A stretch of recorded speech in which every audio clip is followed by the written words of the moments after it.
Hi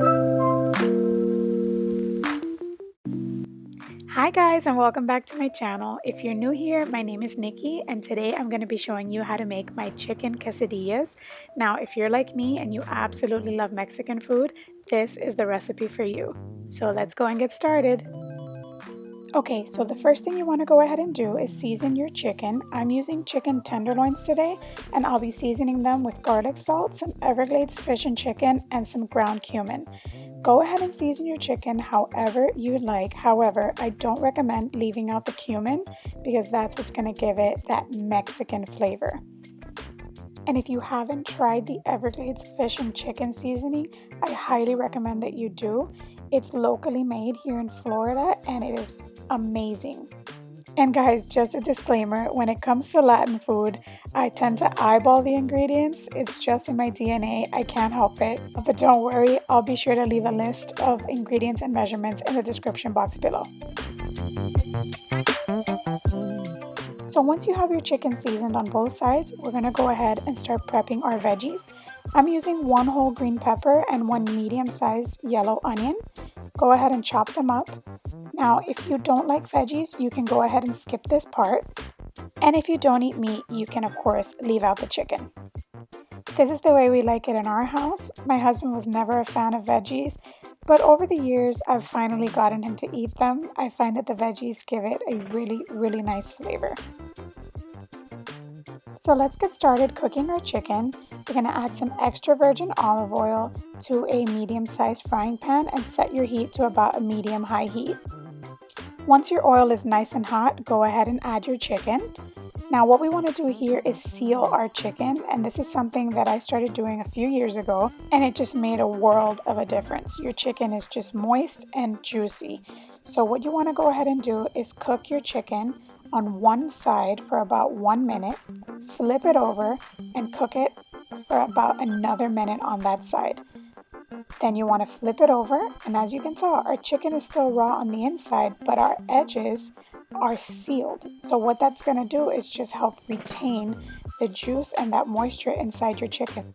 Next, I'm going to add a little bit of lime juice, and as you can tell, my lime didn't have a lot of juice. Comment below if you hate when that happens. So what I did was I went ahead and added the other half. So just go ahead and leave your chicken cooking for about 4 to 5 minutes on each side until it's fully cooked. Next, we're going to start cooking our veggies, and we're going to be using the same frying pan where we just cooked our chicken. Our veggies are going to take up all those nice drippings in the pan. Just add a little bit more extra virgin olive oil, and then once your oil is hot and bubbly, you can go ahead and add your veggies. Now I had my heat set again to about a medium-high heat. You're going to go ahead and give them a stir. And we're going to be seasoning them with some cumin and some garlic salt. Go ahead and just give it another stir. Now what we want is for our veggies to soften up just a bit, but not too much. We want them to still have a little bit of a bite. So we're just caramelizing our onions a bit and cooking down our peppers. Now once your veggies look like this, you're going to want to add in your chicken, which I cut into chunks. So you're going to give this a quick stir and just cook it for about a minute or two just to get all of these flavors combined.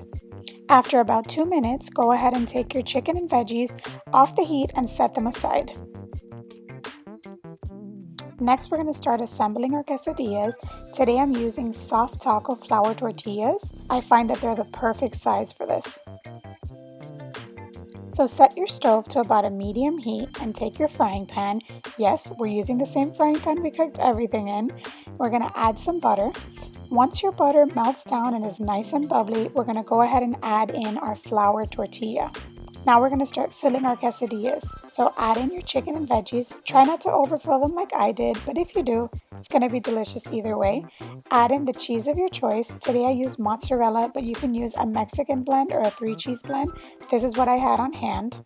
Take your spatula and use it to help you fold over your quesadilla. Be careful not to get burnt.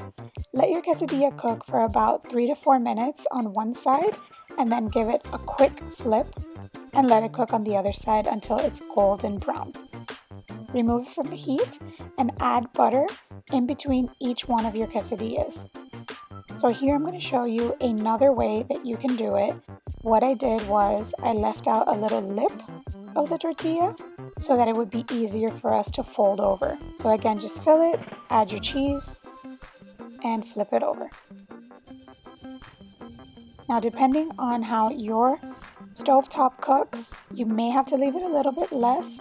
If you see that it starts smoking too much, turn down the heat so you don't burn your quesadillas.